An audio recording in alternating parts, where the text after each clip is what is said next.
महाबोधि महाविहार मुक्त करना और महाबोधि महाविहार के बारे में बोलना जैसे शेर के मुंह में हाथ डाल के निवाला निकालने जैसा कार्य है कि आकाश लामा जी ने शेर के मुंह में हाथ डाल के निवाला निकालने का काम किया है। महाबोधि महाविहार की सफलता को प्राप्त करना चाह रहे ऐसे भी लोग हैं जो आंदोलन खत्म होना चाहिए, लेकिन आप जैसे लोग क्रांतिकारी लोग जो आप लोग आंदोलन के साथ में खड़े हैं, इसलिए आंदोलन बहुत मजबूती से खड़ा है। आंदोलन को सफल होने के लिए मार सेना से लड़ना पड़ता है। इस आंदोलन के पीछे भी मार सेना के रूप में हमारे पीछे लगा हुआ है। कभी गवर्नमेंट की मार सेना लगी है, कभी हमारे बीच के ही लोग आंदोलन को खत्म करना चाह रहे हैं। भगवान बुद्ध को पूजने की जो वंदना है, पूजने का मार्ग है, उस मार्ग के खिलाफ इतना बड़ा षड्यंत्र हुआ और हम बौद्ध लोग अगर चुप बैठ गए तो ये समझना कि महाबोधि महाविहार को दूसरा आरएसएस का गढ़ बना देंगे। पंडाल के बीच में, चार बास के बीच में 12 फरवरी से हमारे आंदोलनकारियों ने खुद से जेल के रूप में कैद किया है। क्या उन्हें आप मुक्त कराना चाहते हो कि नहीं कराना चाहते, ये बताइए। ये लड़ाई अगर 200 साल भी हमको लड़ना होगा तो हम लड़ेंगे। अपने भीतर में ऊर्जा को गंवाना नहीं है, अपने भीतर में ऊर्जा को बनाए रखना है। सरकार आज नहीं कल विनयचर को जमानत मिलना है, छूटना है, लेकिन जो भिक्खू धरने में बैठे हैं, 4 तंबू के नीचे बैठे हैं, उन भिक्खुओं को कैसे मुक्त कराएंगे? तो आप अपने संस्कृति, इतिहास, धरोहर बचाने के लिए सामने आइए।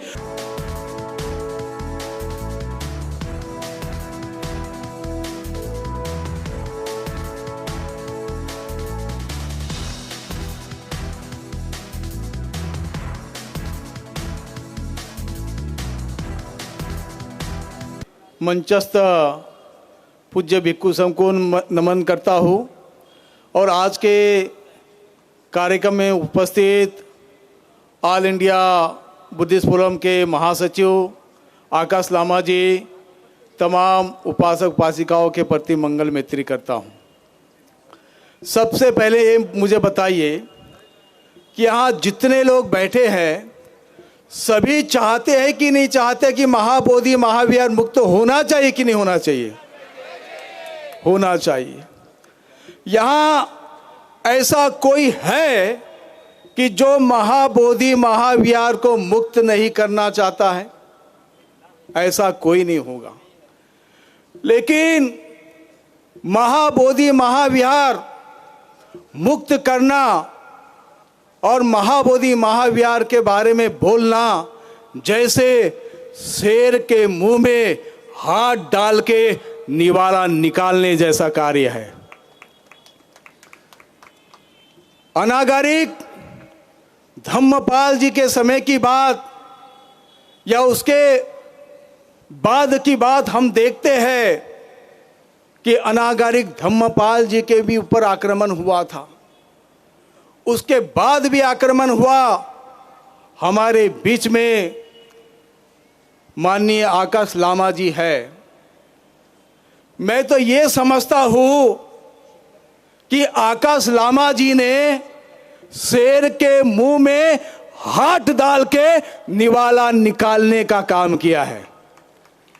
ये इतना आसान नहीं है। महाबोधि महाविहार मुक्ति का आंदोलन अपने प्राणों को, अपने जान को निछावर करने का आंदोलन है। ये कोई आसान आंदोलन नहीं है। बिहार में आंदोलन करना बहुत कठिन बात है, लेकिन आकाश लामा जी के सूझबूझ के वजह से 110 दिन तक आंदोलन जारी है और आगे भी जारी है। आंदोलन में बहुत कुछ उतार चढ़ाव है। मैं आज की ही घटना बताता हूं। जिस जगह में निगमा मोनेस्ट्री में आंदोलन चल रहा है, उस जगह में आंदोलन करते लोग जो बैठे हैं उनका पानी काट दिया गया और बिजली काट दिया गया। अब बताइए, बिना पानी बिजली के आंदोलन हो सकता है क्या? फिर भी लामा जी यहां है, लेकिन अपनी सूझबूझ बुद्धिमत्ता के बल पर उन्होंने वहां जो मोनेस्ट्री है उस मोनेस्ट्री को बोले कि आप बिजली दीजिए, पानी दीजिए, यहां तक कि उनको हमने दान के स्वरूप राशि देने का भी आह्वान किया। लेकिन सबसे पहली बात ये जानिए, ये आंदोलन जो खड़ा हुआ है कोई पॉलिटिकल पैसे से खड़ा नहीं हुआ है। ये आंदोलन जो खड़ा हुआ है कोई पॉलिटिकल शक्ति से खड़ा नहीं हुआ है। ये आंदोलन जो खड़ा हुआ है आपके एक एक रुपये दान से खड़ा हुआ है। 110 दिन तक ये आंदोलन स्वाभिमान से खड़ा होने का कारण आपका दान, आपकी ऊर्जा, आपकी मानसिक शक्ति, ये कारण है। आंदोलन में गिने चुने लोग ही क्यों ना बैठे हो, लेकिन आंदोलन को आपने मजबूत किया है, मानसिक तौर पर किया है, शारीरिक तौर पर किया है और आर्थिक तौर पर किया है। अगर आप चाहते हो कि आंदोलन मजबूत होना चाहिए तो मैं आप लोगों को आह्वान करता हूं, इस आंदोलन को कभी खत्म नहीं होने देना। सरकार खुद चाह रही है कि आंदोलन खत्म हो जाए। कई लोगों की धारणा है, अपने नेतृत्व में महाबोधि महाविहार की सफलता को प्राप्त करना चाह रहे ऐसे भी लोग हैं जो आंदोलन खत्म होना चाहिए। लेकिन आप जैसे लोग, क्रांतिकारी लोग, जो आप लोग आंदोलन के साथ में खड़े हैं, इसलिए आंदोलन बहुत मजबूती से खड़ा है। आंदोलन के बीच में ये सरकार ने आंदोलन के अकाउंट को सीज कर दिया। यहाँ तक कि हम पद यात्रा में थे, बस वाले बिना पैसे के आंदोलन को आगे, बस यात्रा को नहीं बढ़ा रहे थे। इतनी गंभीर समस्या थी, लेकिन आप जैसे लोगों ने दान देकर आंदोलन को मजबूत किया है। अगर आप चाहते हैं, आपने शुरुआत में भी बोले हैं कि आंदोलन चलना चाहिए, तो मैं कहता हूं कि यहाँ हम एक चादर बिछा देंगे। अगर आपको लगता है कि आंदोलन मजबूत के साथ में खड़े हो तो जाते समय आंदोलन को मजबूत करने के लिए दान पारमिता करके जाना। अगर आपके दान से ही चलेगा, जिस पंडाल में अगर पॉलिटिकल आंदोलन होता तो एक भव्य पंडाल होता, भव्य इमारत होती, बहुत अच्छी सुविधा होती, लेकिन आपके दान से चलने वाला आंदोलन लोगों ने भी हिलाया, निसर्ग ने भी हिलाने की कोशिश किए, लेकिन बुद्ध गया एक मार की जगह है, वहाँ मार है। सिद्धार्थ गौतम ने जिस तरीके से मार सेना को परास्त किए हैं, उसी तरीके से आंदोलन को सफल होने के लिए मार सेना से लड़ना पड़ता है। इस आंदोलन के पीछे भी मार सेना के रूप में हमारे पीछे लगा हुआ है। कभी गवर्नमेंट की मार सेना लगी है, कभी हमारे बीच के ही लोग आंदोलन को ख़त्म करना चाह रहे हैं। अभी यहाँ तक कि आंदोलन मजबूत ना हो, आंदोलन को दान ना मिले, इसलिए कई लोगों ने रोमर फैलाया कि आंदोलन तो ख़त्म हो गया। और ये रोमर के कारण बहुत से लोग बुद्ध जयंती के दिन जो दान लेकर जो अंबेडकर जयंती का जो दान बचा के रखे थे महाबोधि महामुक्ति आंदोलन के लिए, वो लेकर भी लोग नहीं आए। इस तरीके से आंदोलन को ख़त्म करना चाहते थे। अरे आंदोलन अच्छा चल रहा है, आंदोलन बुरा चल रहा है, आंदोलन किसके नेतृत्व में चल रहा है वो हमने नहीं देखना है। अगर हमने उस बातों को देखेंगे तो हम कभी सफल नहीं हो पाएंगे। सबसे पहली बात, अगर आपको किसी बात की चर्चा करनी थी, बुद्ध जयंती के दिन महाबोधि महाविहार के भीतर में क्या हुआ, यह आपको जानकारी है क्या? महाबोधि महाविहार के भीतर में शासन की निगरानी में पॉलिटिकल शक्ति के बल पर बुद्ध जयंती के दिन महाबोधि महाविहार के भीतर में एक मुसलमान राज्यपाल द्वारा हिंदू धर्म की पूजा पाठ कराई गई और ये बताने का प्रयास किया गया कि आपके नाक के नीचे हम खुजा के निकल जाएंगे, आप करते क्या हो ये देख लेना, ये बोल कर गए। हमने उस मुद्दे को गर्म नहीं किया है, हमने उस मुद्दे की चर्चा नहीं करते हैं। आप में से बताइए, बुद्ध जयंती के बाद कितने लोगों ने, कितने संगठनों ने राज्यपाल के नाम पे पत्र दिया, कलेक्टर में जाके पत्र दिया, प्रधानमंत्री को पत्र दिया, राष्ट्रपति को पत्र दिया, कितने लोगों ने दिया? आप में से गिने चुने लोग होंगे, लेकिन आप लोगों को नहीं लगता। लेकिन फिर भी आप चाहते हो महाबोधि महाविहार मुक्त होना चाहिए। महाबोधि महाविहार मुक्त इसलिए होना चाहिए, अगर कोई मस्जिद में भी जाता होगा तो मस्जिद में भी जाने की एक शर्त होती है, कोई गुरुद्वारा में भी जाता होगा तो गुरुद्वारा के भीतर में जाने की एक शर्त होती है, कोई चर्च में भी जाता होगा तो चर्च में भी जाने की एक शर्त होती है, कोई मंदिर में भी जाता होगा तो जाने की शर्त होती है। आप बताइए, बिना सर पे कपड़ा रखे आप मस्जिद में प्रवेश कर सकते हो क्या? बिना सर के ऊपर कपड़ा रखे हुए आप गुरुद्वारा में प्रवेश कर सकते हो क्या? आप प्रवेश नहीं कर सकते हो। जब हमारी भगवान बुद्ध को पूजने की जो वंदना है, पूजने का मार्ग है, उस मार्ग के खिलाफ इतना बड़ा षड्यंत्र हुआ और हम बौद्ध लोग अगर चुप बैठ गए तो ये समझना कि महाबोधि महाविहार को दूसरा आरएसएस का गढ़ बना देंगे। ये बात मैं सत्य बात कह रहा हूं। अगर दूसरा आरएसएस का गढ़ नहीं बनना चाहिए तो आप एक एक लोगों ने, आपके पास में संवैधानिक इतनी ताकत है, अगर आपके साथ में कोई संगठन नहीं होगा तो आप राष्ट्रपति के नाम पर, प्रधानमंत्री के नाम पर 50 पैसे का एक पोस्ट कार्ड लिखकर भेज सकते हो। हमारी लड़ाई इसी शासन से है, हमारी मांग भी इसी शासन से है।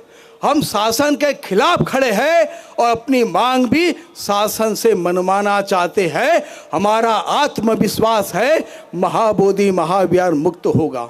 और अगर आप अपने आत्मविश्वास को डगने मत दो। आप लोगों को वो कह रहे होंगे कि हमारे बीच का एक सामनेर, एक भिक्खू जेल में है, उसे निकालने के लिए क्या प्रयास कर रहे हैं।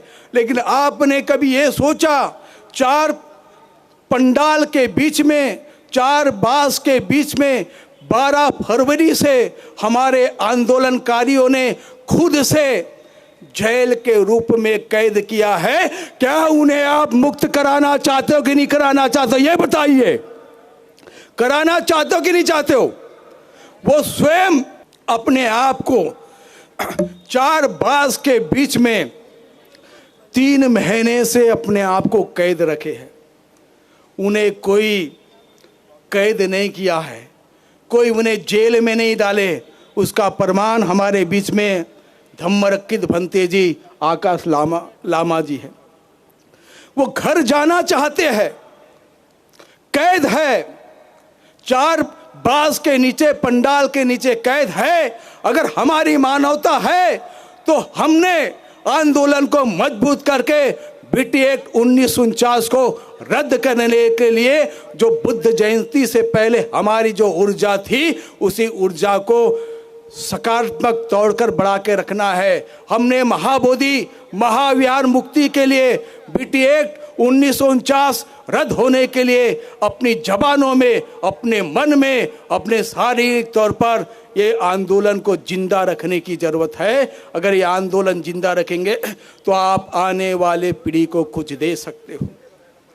आपकी सांस्कृतिक लड़ाई है, आपकी ऐतिहासिक लड़ाई है, आपकी धरोहर की लड़ाई है, और जिनका इतिहास नहीं होता वो इतिहास बनाने चाहते हैं, और जिनका इतिहास है, जिनकी संस्कृति है, जिनका धरोहर है, अगर वो अपनी संस्कृति, धरोहर, इतिहास को नहीं बचाएंगे तो कल जाकर आपकी आने वाली पीढ़ी आपके सवाल करेगी।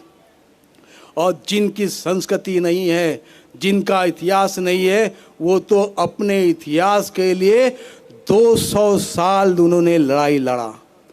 200 साल बाद एक मंदिर उनको मिला है, वो आप जानते हो। और हमारी लड़ाई कितने दिन की है? ये लड़ाई अगर 200 साल भी हमको लड़ना होगा तो हम लड़ेंगे। अपने भीतर में ऊर्जा को गंवाना नहीं है, अपने भीतर में ऊर्जा को बनाए रखना है। आपको कोई बोले कि ये नेतृत्वकर्ता ठीक नहीं है, ये नेतृत्वकर्ता की बात छोड़ दीजिए। बाबा साहेब का समाज, उस समाज का 1 करोड़ का घर होता है और 1 करोड़ की जमीन होती है। अगर आपने आंदोलन के लिए अगर 1 करोड़ भी खर्चा कर दिया तो आपने कुछ खर्चा किया क्या? खर्चा किया? इस आंदोलन ने 1 करोड़ भी नहीं छुआ है, सिर्फ 80 लाख का आंकड़ा छुआ है। और बार बार आकाश लामा जी और उनकी टीम बार बार हिसाब दे रही है, जिसमें से आंदोलन का 75 पैसा राशि खर्चा हो गया है। अगर यह आंदोलन लंबा चलना चाहिए, आपका 1 रुपया भी दान ये आंदोलन को मजबूती दे सकता है। अगर आप अपने दान से कल जाकर जब इतिहास की बात होगी तो आपकी जब औलादे आपको पूछेगी तो आप कहोगे कि बेटा मैं मानसिक तौर पर उस आंदोलन के लिए खड़ा था, मैं मानसिक शारीरिक तौर पर उस आंदोलन के लिए खड़ा था, मैं आर्थिक तौर पर उस आंदोलन के लिए खड़ा था। मैंने आंदोलन को मजबूत किया। अपनी धरोहर को, संस्कृति को और इतिहास को बचा लो। हमारे बुद्ध कहीं ग्राम देवी हो गए, कहीं ग्राम देवता हो गए, कहीं मोहनी बाबा हो गए। मैं यहाँ तक ये बताऊँ कि छत्तीसगढ़ के पास में भोंगापाल करके जगह है, जो यहाँ हमारे बहुत से भिक्खु भोंगापाल गए। लोगों ने बुद्ध धर्म को ख़त्म करने के लिए, बुद्ध को ख़त्म करने के लिए, यहाँ तक कि महाबोधि महाविहार की प्रतिमा को नष्ट करने के लिए, इतिहास में हमारे अनागारिक धम्मपाल जी कहते हैं कि एक प्रथा बनाई थी कि जो महाबोधि महाविहार की प्रतिमा को कंकड़ों से मारा जाएगा तो उसकी मन्नतें पूरी होगी। बताइए, इतनी यातनाएं हमारे बुद्ध ने झेली है। हम भोंगापाल की जब बात करेंगे तो भोंगापाल के बुद्ध की प्रतिमा को लोगों ने खरोच खरोच के खा गया। किस लिए खा गया? कि जो भोंगापाल की बुद्ध की प्रतिमा को खाएगा वो गर्भवती हो जाएगी। इस तरीके से बुद्ध को भी नष्ट करने का प्रयास किया गया। अगर हमने इस भारत भूमि में जन्मे हैं तो हमारा पहला दायित्व है, ये नागपुर ऊर्जा भूमि है, इस नागपुर में आने वाला व्यक्ति ऊर्जावान होता है। अगर आप बड़े भाई की तरह है, बड़े पिता की तरह है, माता की तरह है, बहन की तरह है, अगर आपके तरफ देखने वाले दूसरे राज्य के लोग हैं, भाई बहन ऊर्जावान की तरफ देख रहे, अगर आप दिशाहीन होंगे तो कल जाकर वो दिशाहीन हो जाएंगे। तो आपके ऊपर बहुत बड़ी जिम्मेदारी है। भगवान बुद्ध का संदेश लेकर आकाश लामा जी दीक्षा भूमि आए और दीक्षा भूमि में माथा टेक कर उन्होंने आज आप लोगों के बीच में ऐलान करेंगे। तो आंदोलन को मजबूत करना है। हमारे बीच के बनते जी है, हम चाहते हैं कि जल्द से जल्द वो जेल के बाहर आए, लेकिन हम ये बताइए कि जो स्वयं अपने आप को जो कैद करके रखे हैं उन भिक्खुओं को आप कैसे मुक्त कराएंगे?